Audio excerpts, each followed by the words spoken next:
نحمدہ ونصلی علی رسولہ الکریم فاعوذ باللہ من الشیطان الرجیم بسم اللہ الرحمن الرحیم۔ سیرت سرور عالم محمد صلی اللہ علیہ وسلم کا مطالعہ مسلسل جاری ہے۔ اس ضمن میں سیرت کے مطالعے سے قبل بنیادی باتوں کا، اساسی باتوں کا مطالعہ جاری ہے۔ آج کا موضوع ہے انبیاء کی مشترک دعوت اور ان کا منصب۔ انبیاء کی مشترک دعوت اور ان کا منصب۔ قرآن میں ہم دیکھتے ہیں کہ نبی پر نبی آتا ہے اور ایک ہی بات کی طرف اپنی قوم کو دعوت دیتا ہے، یا قوم اعبدوا اللہ ما لکم من الہ غیرہ، اے میری قوم کے لوگو، اللہ کی بندگی کرو، اس کے سوا تمہارا کوئی خدا نہیں ہے۔ بابل کی سرزمین ہو یا ارض صدوم یا ملک مدین یا حجر کا علاقہ یا نیل کی وادی، 40ویں صدی قبل مسیح ہو یا 20ویں یا 10ویں، غلام قوم ہو یا آزاد، خستہ و درماندہ ہو یا تمدنی و سیاسی حیثیت سے بام عروج پر، غرض ہر جگہ، ہر دور میں، ہر قوم میں اللہ کی طرف سے آنے والے راہبروں نے انسان کے سامنے ایک ہی دعوت پیش کی، اور وہ یہ تھی کہ اللہ ہی کی بندگی کرو، اس کے سوا تمہارا کوئی الہ یعنی معبود حقیقی یا خدا نہیں ہے۔ حضرت ابراہیم علیہ السلام نے اپنی قوم سے صاف کہہ دیا کہ میرے اور تمہارے درمیان کوئی تعاون، کوئی اشتراک عمل نہیں ہو سکتا جب تک کہ تم اس اصل الاصول کو تسلیم نہیں کرتے۔ کفرنا بکم وبدا بیننا وبینکم العداوۃ والبغضاء ابدا حتی تؤمنوا باللہ وحدہ۔ حضرت موسیٰ علیہ السلام نے فرعون کے پاس جا کر کہا، ارسل معی بنی اسرائیل، اس کا مطالبہ کرنے سے پہلے انی رسول من رب العالمین کا اعلان کیا، اور حل لک الی ان تزکی و اہدیک الی ربک فتخشی کی دعوت دی، اور اسے آگاہ کیا کہ تو رب نہیں ہے بلکہ رب وہ ہے جس نے ہر چیز کو پیدا کیا اور جینے کا طریقہ بتایا۔ ربنا الذی اعطی کل شیء خلقہ ثم ہدی۔ حضرت عیسیٰ علیہ السلام نے، جن کی قوم رومیوں کی غلام ہو چکی تھی، بنی اسرائیل اور آس پاس کی قوموں کو رومی امپیریلزم کے خلاف جنگ آزادی کے جھنڈے کی طرف دعوت نہ دی، بلکہ اس چیز کی طرف دی کہ ان اللہ ربی و ربکم فاعبدوہ ھذا صراط مستقیم۔ ظاہر ہے کہ یہ واقعات جو قرآن میں بیان کیے گئے ہیں کسی اور دنیا کے نہیں، اسی دنیا کے ہیں جس میں ہم رہتے ہیں، اور ایسے ہی انسانوں سے تعلق رکھتے ہیں جیسے ہم انسان ہیں۔ یہ نہیں کہا جا سکتا کہ جن ملکوں اور قوموں میں انبیاء علیہم السلام آئے ان میں سرے سے کوئی سیاسی، معاشی، تمدنی مسئلہ حل طلب نہ تھا جس کی طرف توجہ کی ضرورت ہوتی۔ بس جب یہ واقعہ ہے کہ اسلامی تحریک کے ہر رہنما نے ہر ملک اور ہر زمانے میں تمام وقتی اور مقامی مسائل کو نظر انداز کر کے اسی ایک مسئلے کو آگے رکھا اور اسی پر اپنا سارا زور صرف کیا، تو اس سے صرف یہی نتیجہ نکالا جا سکتا ہے کہ ان کے نزدیک یہ مسئلہ ام المسائل تھا، اور وہ اسی کے حل پر زندگی کے تمام مسائل کا حق موقوف سمجھتے تھے۔ حضرت عیسیٰ علیہ السلام نے بنی اسرائیل سے خطاب کرتے ہوئے ان کو بتایا کہ ان کی بعثت کی غرض کیا ہے۔ سورہ آل عمران کی آیت نمبر 50 اور 51 میں ارشاد ہے، فرمایا وَلِأُحِلَّ لَكُمْ بَعْدَ الَّذِي حُرِّمَ عَلَيْكُمْ وَجِئْتُكُمْ بِآيَةٍ مِّن رَّبِّكُمْ فَاتَّقُوا اللَّهَ وَأَطِيعُونِ إِنَّ اللَّهَ رَبِّي وَرَبُّكُمْ فَاعْبُدُوهُ هَذَا صِرَاطٌ مُّسْتَقِيمٌ۔ اور میں اس لیے آیا ہوں کہ تمہارے لیے بعض ان چیزوں کو حلال کر دوں جو تم پر حرام کر دی گئی ہیں۔ دیکھو، میں تمہارے رب کی طرف سے تمہارے پاس نشانی لے کر آیا ہوں۔ وَجِئْتُكُمْ بِآيَةٍ مِّن رَّبِّكُمْ، لہذا اللہ سے ڈرو اور میری اطاعت کرو۔ فَاتَّقُوا اللَّهَ وَأَطِيعُونِ، اللہ میرا رب بھی ہے اور تمہارا رب بھی، لہذا تم اسی کی بندگی اختیار کرو یہی سیدھا راستہ ہے۔ ان اللہ ربی و ربکم فاعبدوہ ھذا صراط مستقیم۔ اس سے معلوم ہوا کہ تمام انبیاء علیہ السلام کی طرح حضرت عیسیٰ علیہ السلام کی دعوت کے بھی بنیادی نکات یہی تین تھے۔ ایک یہ کہ اقتدار اعلیٰ جس کے مقابلے میں بندگی کا رویہ اختیار کیا جاتا ہے اور جس کی اطاعت پر اخلاق و تمدن کا پورا نظام قائم ہوتا ہے،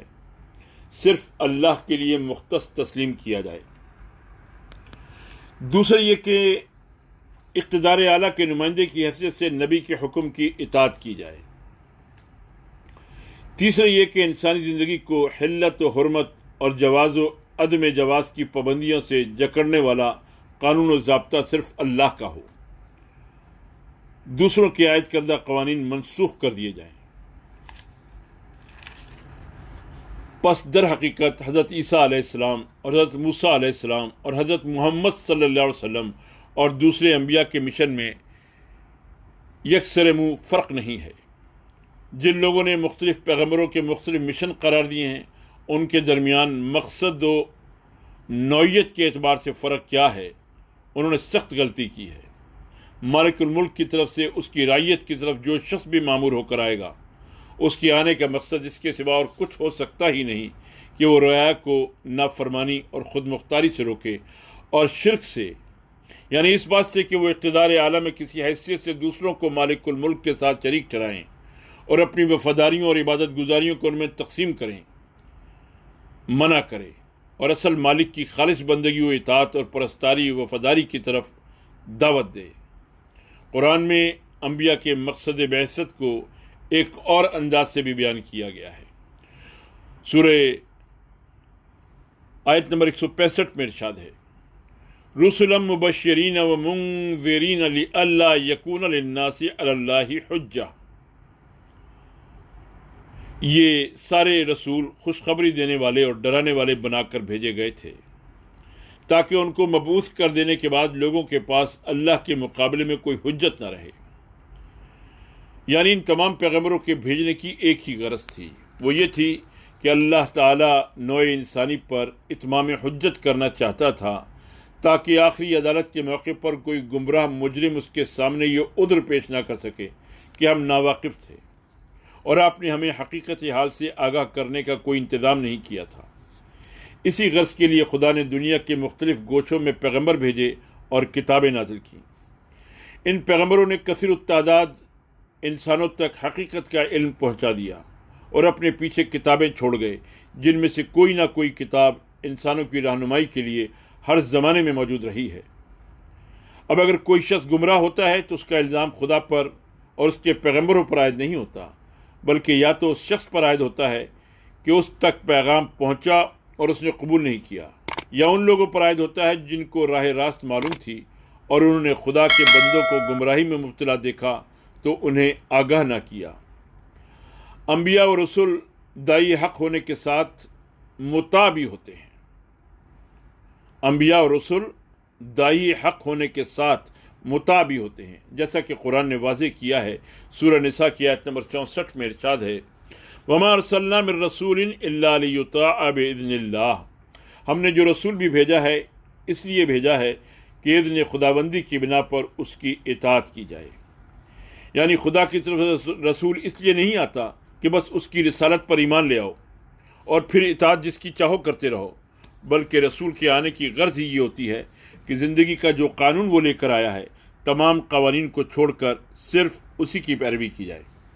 اور خدا کی طرف سے جو احکام وہ دیتا ہے تمام احکام کو چھوڑ کر صرف انہی پر عمل کیا جائے۔ اگر کسی نے یہی نہ کیا تو پھر اس کا محض رسول کو رسول مان لینا کوئی معنی نہیں رکھتا۔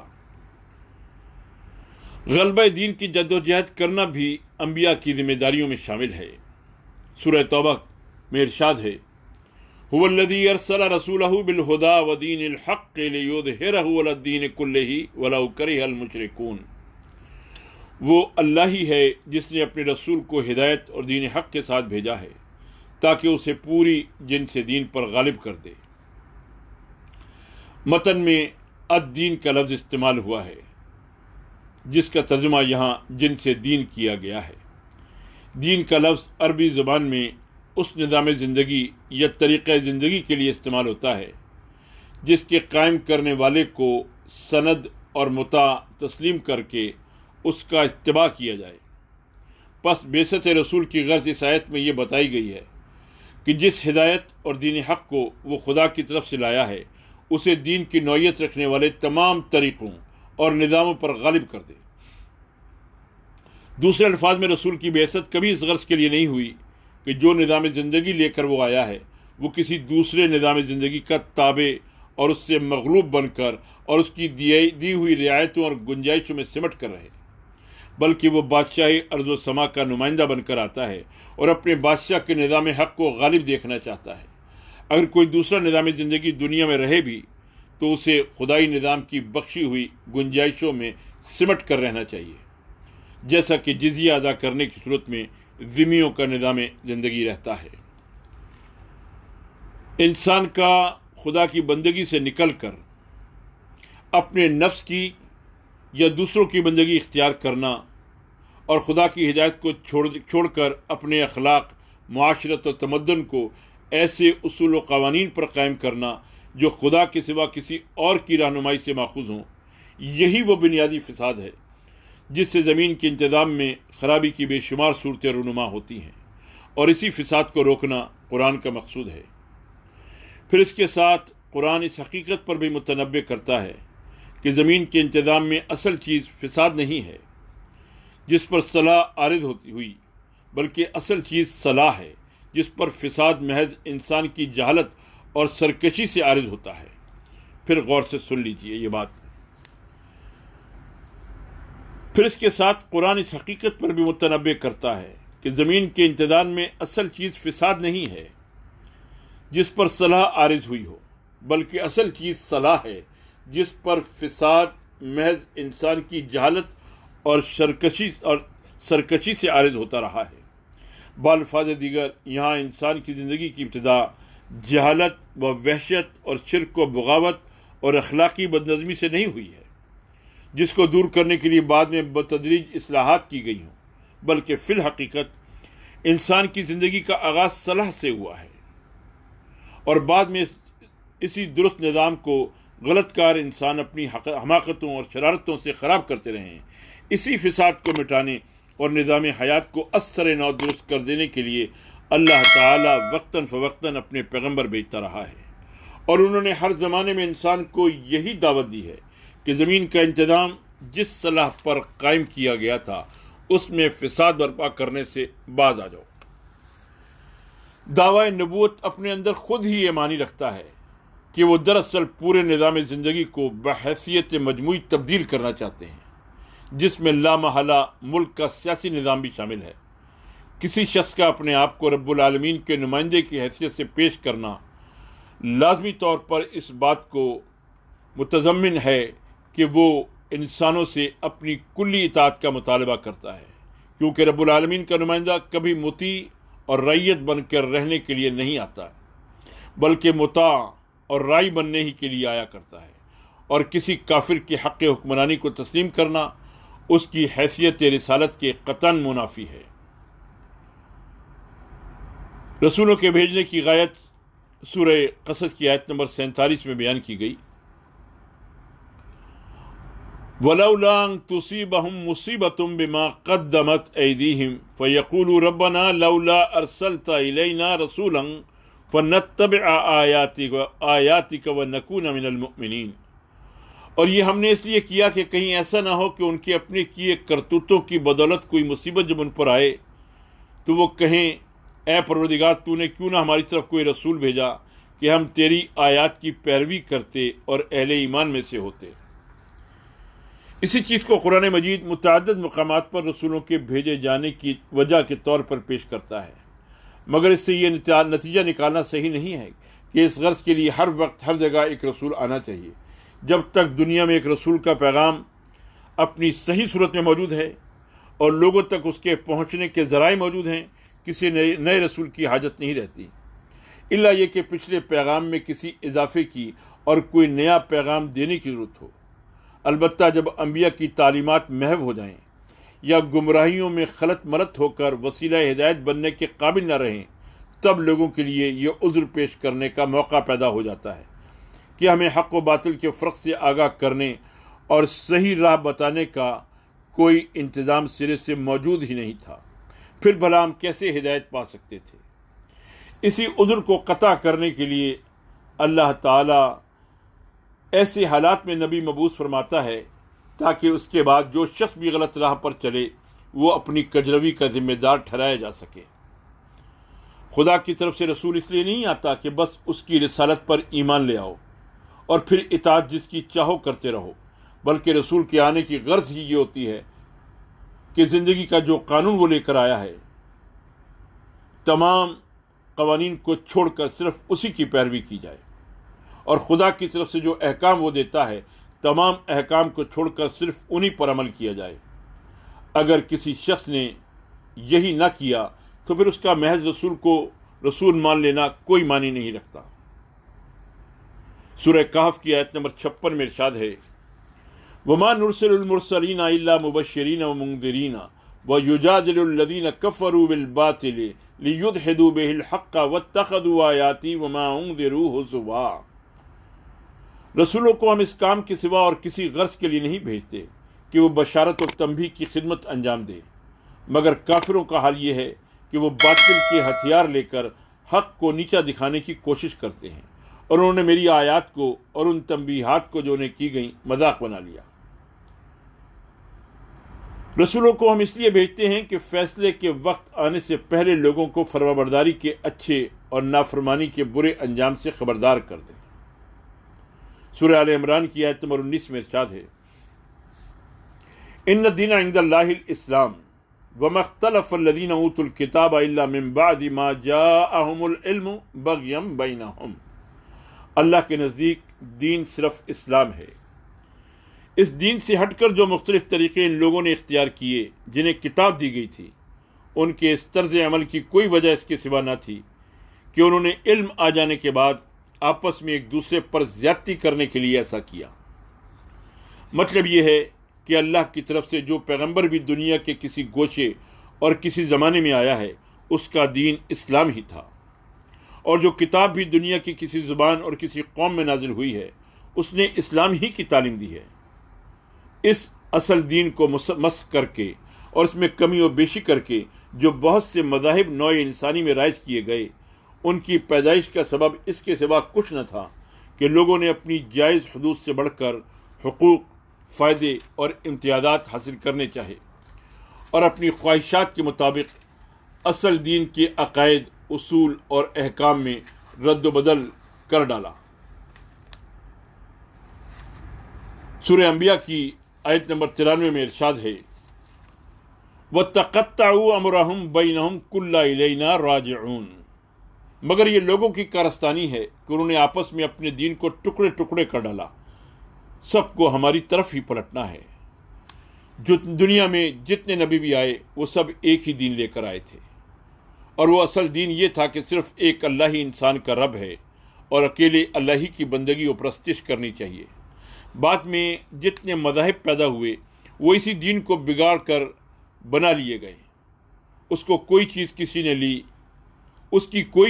نے لی اور کوئی دوسری چیز کسی اور نے، اور پھر ہر ایک نے ایک جز اس کا لے کر بہت سی چیزیں اپنی طرف سے اس کے ساتھ ملا ڈالیں۔ اس طرح یہ بے شمار ملتیں وجود میں آئیں۔ اب یہ خیال کرنا کہ فلاں نبی فلاں مذہب کا بانی تھا اور فلاں نبی نے فلاں مذہب کی بنا ڈالی اور انسانیت میں یہ ملتوں اور مذہبوں کا تفرقہ انبیاء کا ڈالا ہوا ہے، محض ایک غلط خیال ہے۔ محض یہ بات کہ یہ مختلف ملتیں اپنے آپ کو مختلف زمانوں اور مختلف ملکوں کے انبیاء کی طرف منسوب کر رہی ہیں، اس بات کی دلیل نہیں ہے کہ ملتوں اور مذہبوں کا اختلاف انبیاء کا ڈالا ہوا ہے۔ خدا کے بھیجے ہوئے انبیاء 10 مختلف مذاہب نہیں بنا سکتے تھے اور نہ ایک خدا کے سوا کسی اور کی بندگی سکھا سکتے تھے۔ جملہ انبیاء ایک ہی دین کے علمبردار تھے۔ قرآن مجید ہمیں بتاتا ہے کہ انبیاء علیہ السلام وحی آنے سے پہلے جو علم رکھتے تھے اس کی نوعیت عام انسانی علوم سے کچھ بھی مختلف نہ ہوتی تھی۔ ان کے پاس نزول وحی سے پہلے کوئی ایسا ذریعہ علم نہ ہوتا تھا جو دوسرے لوگوں کو حاصل نہ ہو۔ چنانچہ فرمایا سورہ شورى کی آیت نمبر 5 میں،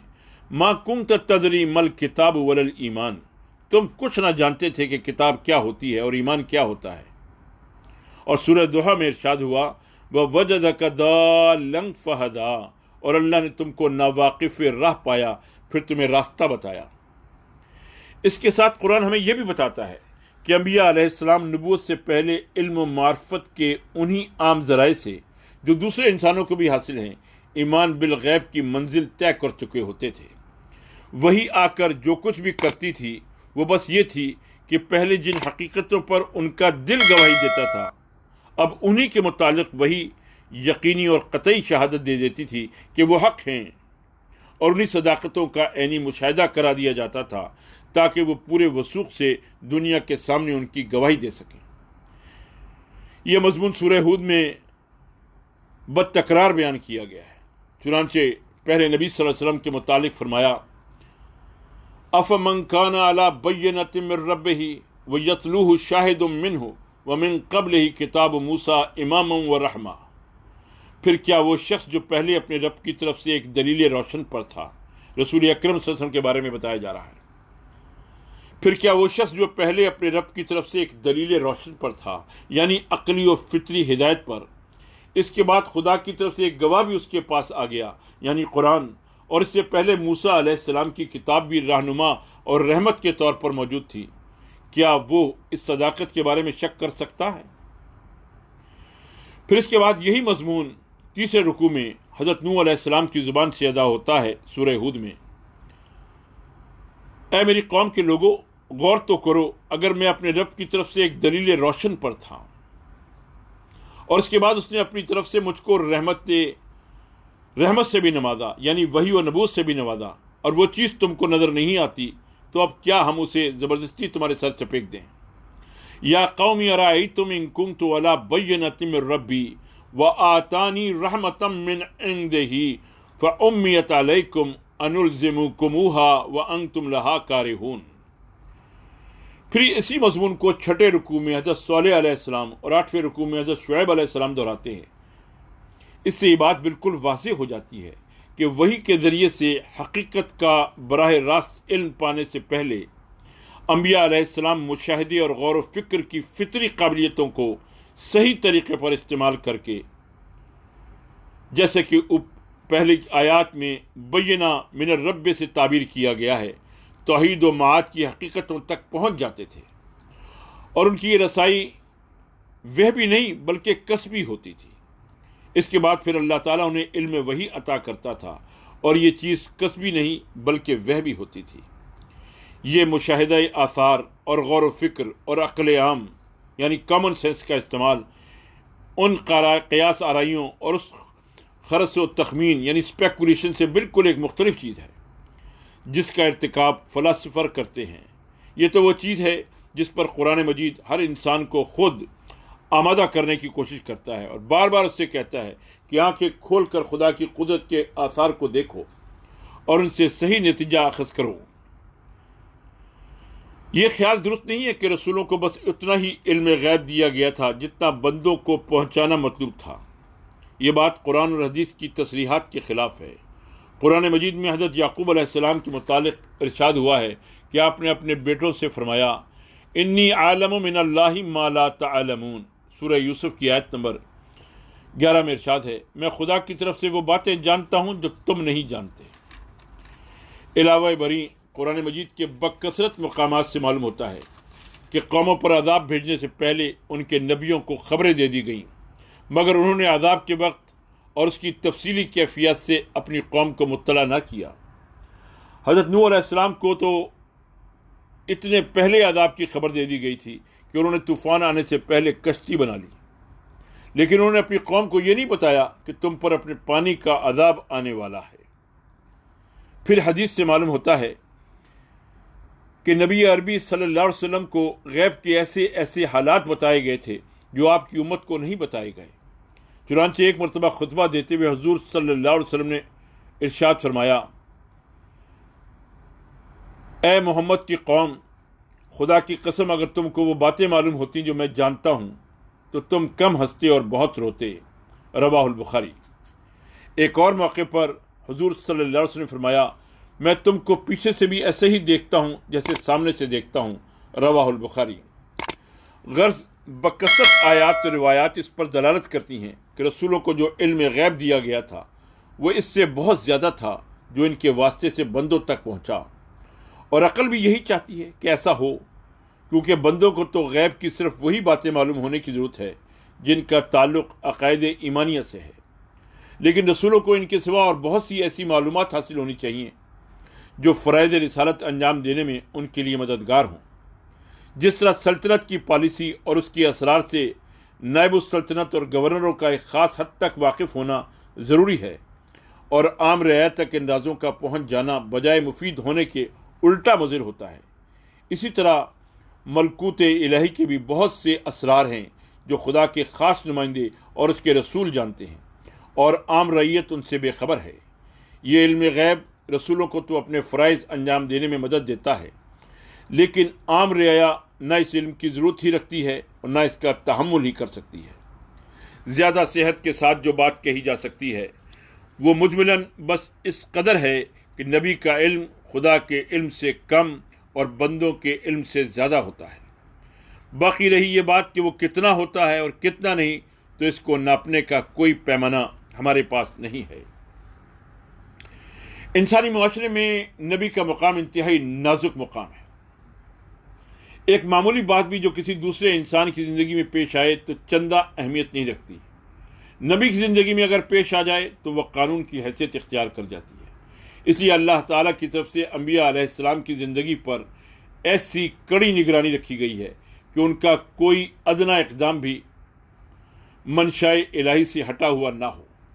ایسا کوئی فعل بھی اگر نبی سے صادر ہوا ہے تو اس کی فوراً اصلاح کر دی گئی ہے، تاکہ اسلامی قانون اور اس کے اصول اپنی بالکل صحیح صورت میں نہ صرف خدا کی کتاب بلکہ نبی کے اسوہ حسنہ کی صورت میں بھی خدا کے بندوں تک پہنچ جائیں، اور ان میں ذرہ برابر بھی کوئی چیز ایسی شامل نہ ہونے پائے جو منشاء الہی سے مطابقت نہ رکھتی ہو۔ انبیاء علیہ السلام میں سے ہر ایک کو اللہ تعالیٰ نے ان کے منصب کی مناسبت سے ملکوت السماوات والارض کا مشاہدہ کرایا ہے، اور مادی حجابات بیچ میں سے ہٹا کر آنکھوں سے وہ حقیقتیں دکھائی ہیں جن پر ایمان بالغیب لانے کی دعوت دینے پر وہ معمور کیے گئے تھے، تاکہ ان کا مقام ایک فلسفی کے مقام سے بالکل ممیز ہو جائے۔ فلسفی جو کچھ بھی کہتا ہے قیاس اور گمان سے کہتا ہے۔ وہ خود اگر اپنی حیثیت سے واقف ہو تو کبھی اپنی کسی رائے کی صداقت پر شہادت نہ دے گا، مگر انبیاء جو کچھ کہتے ہیں وہ براہ راست علم اور مشاہدے کی بنا پر کہتے ہیں، اور وہ خلق کے سامنے یہ شہادت دے سکتے ہیں کہ ہم ان باتوں کو جانتے ہیں اور یہ ہماری آنکھوں دیکھی حقیقتیں ہیں۔ سورہ یوسف کی آیت نمبر 94 میں ارشاد ہے، وَلَمَّا فَصَلَتِ الْعِيرُ قَالَ أَبُوهُمْ إِنِّي لَأَجِدُ رِيحَ يُوسُفَ لَوْلَا أَن تُفَنِّدُونِ۔ جب یہ قافلہ مصر سے روانہ ہوا تو ان کے باپ نے کنعان میں کہا، میں یوسف کی خوشبو محسوس کر رہا ہوں، تم لوگ کہیں یہ نہ کہنے لگو کہ میں بڑھاپے میں سٹھیا گیا ہوں۔ اس سے انبیاء علیہ السلام کی غیر معمولی قوتوں کا اندازہ ہوتا ہے کہ ابھی قافلہ حضرت یوسف علیہ السلام کا قمیص لے کر مصر سے چلا ہے، اور ادھر سینکڑوں میل کے فاصلے پر حضرت یعقوب علیہ السلام اس کی مہک پا لیتے ہیں۔ مگر اس سے یہ بھی معلوم ہوتا ہے کہ انبیاء علیہ السلام کی یہ قوتیں کچھ ان کی ذاتی نہ تھیں بلکہ اللہ کی بخشش سے ان کو ملی تھیں، اور اللہ جب اور جس قدر چاہتا تھا انہیں کام کرنے کا موقع دیتا تھا۔ حضرت یوسف علیہ السلام برسوں مصر میں موجود رہے اور کبھی حضرت یعقوب علیہ السلام کو ان کی خوشبو نہ آئی، مگر اب یکا یک قوت ادراک کی تیزی کا یہ عالم ہو گیا کہ ابھی قمیص مصر سے چلا ہے اور ان کو مہک آنی شروع ہو گئی۔ تمام انبیاء، پچھلے انبیاء بھی بشر ہی تھے، کوئی نرالی مخلوق نہ تھے۔ تاریخ میں یہ کوئی نیا واقعہ آج پہلی مرتبہ ہی پیش نہیں آیا کہ ایک بشر کو رسول بنا کر بھیجا گیا ہے۔ پہلے انبیاء بھی اسی کام کے لیے آئے تھے جو کام اب محمد صلی اللہ علیہ وسلم کر رہے ہیں۔ یہی ان کا مشن تھا اور یہی ان کی تعلیم تھی۔ انبیاء علیہ السلام کے ساتھ اللہ تعالیٰ کا خاص معاملہ رہا ہے۔ بڑے بڑے مصائب سے وہ گزرے ہیں، سالہ سال مصائب میں مبتلا رہے ہیں، شخصی اور ذاتی مصائب میں بھی اور اپنے مخالفوں کے ڈالے ہوئے مصائب میں بھی، مگر آخرکار اللہ کی نصرت و تائید ان کو حاصل ہوئی ہے۔ اس نے اپنے فضل و رحمت سے ان کو نوازا ہے ان کی دعاؤں کو قبول کیا ہے، ان کی تکلیفوں کو رفع کیا ہے، ان کی مخالفوں کو نیچا دکھایا ہے اور معجزانہ طریقوں پر ان کی مدد کی ہے۔ اللہ تعالیٰ کے محبوب اور مقبول بارگاہ ہونے کے باوجود اور اس کی طرف سے بڑی بڑی حیرت انگیز طاقتیں پانے کے باوجود تھے وہ بندے اور بشر ہی۔ الوہیت میں ان میں سے کسی کو حاصل نہ تھی۔ انبیاء بھی انسان ہی ہوتے ہیں اور کوئی انسان بھی اس پر قادر نہیں ہوتا کہ ہر وقت اس بلند ترین معیار کمال پر قائم رہے جو مومن کے لیے مقرر کیا گیا ہے۔ بسا اوقات کسی نازک نفسیاتی موقع پر نبی جیسا اعلیٰ و اشرف انسان بھی تھوڑی دیر کے لیے اپنی بشری کمزوری سے مغلوب ہو جاتا ہے، لیکن جو ہی کہ اسے یہ احساس ہوتا ہے یا اللہ تعالیٰ کی طرف سے اسے احساس کرا دیا جاتا ہے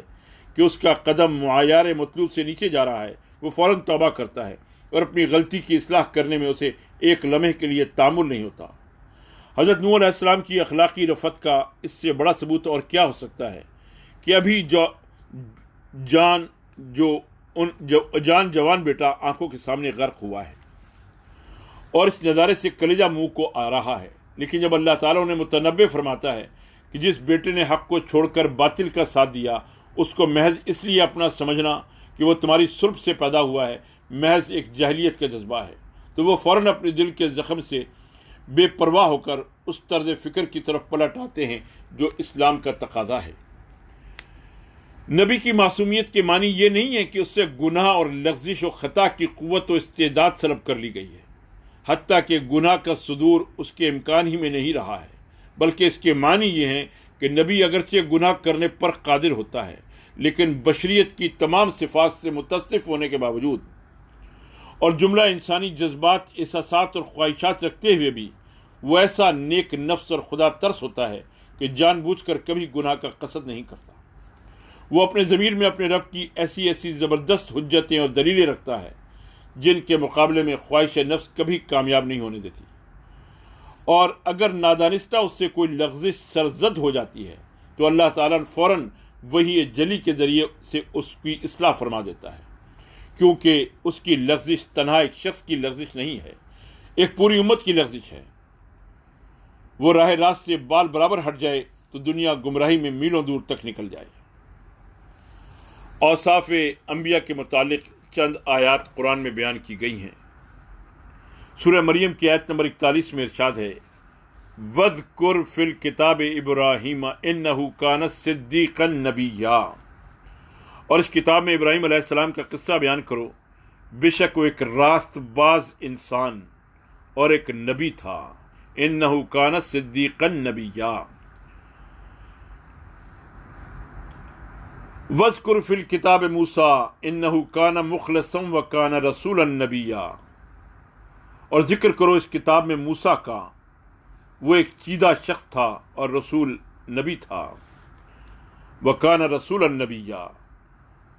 سورہ مریم کی آیت نمبر 51-52 میں ارشاد ہے، وَنَادَيْنَاهُ مِن جَانِبِ الطُّورِ الْأَيْمَنِ وَقَرَّبْنَاهُ نَجِيًّا، اور ہم نے اس کو طور کے داہنی جانب سے پکارا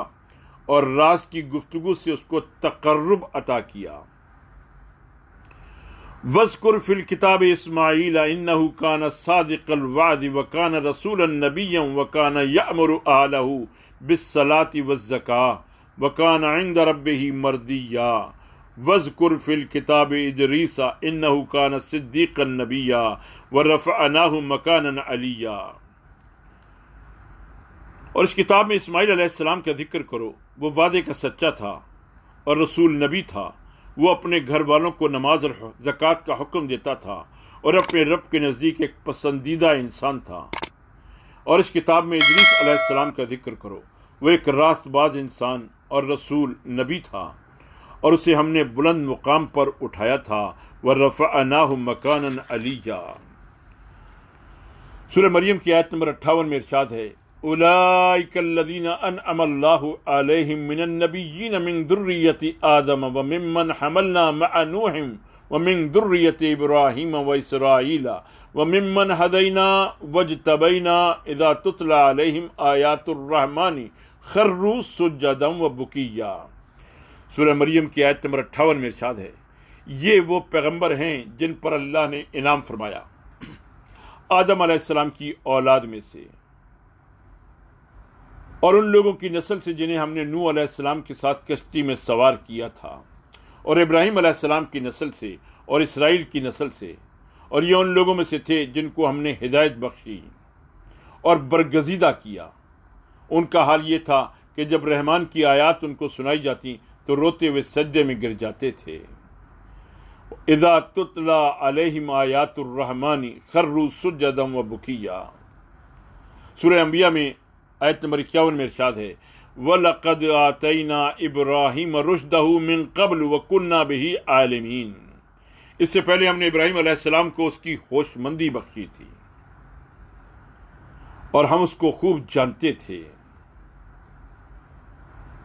وَنَجَّيْنَاهُ وَلُوطًا إِلَى الْأَرْضِ الَّتِي بَارَكْنَا فِيهَا لِلْعَالَمِينَ وَوَهَبْنَا لَهُ إِسْحَاقَ وَيَعْقُوبَ نَافِلَةً وَكُلًّا جَعَلْنَا صَالِحِينَ وَجَعَلْنَاهُمْ أَئِمَّةً يَهْدُونَ بِأَمْرِنَا وَأَوْحَيْنَا إِلَيْهِمْ فِعْلَ الْخَيْرَاتِ وَإِقَامَ الصَّلَاةِ وَإِيتَاءَ الزَّكَاةِ وَكَانُوا لَنَا عَابِدِينَ۔ سورہ انبیاء کی آیت 72 اور 73 میں ارشاد ہے، اور ہم اسے اور لوط علیہ السلام کو بچا کر اس سرزمین کی طرف نکال لے گئے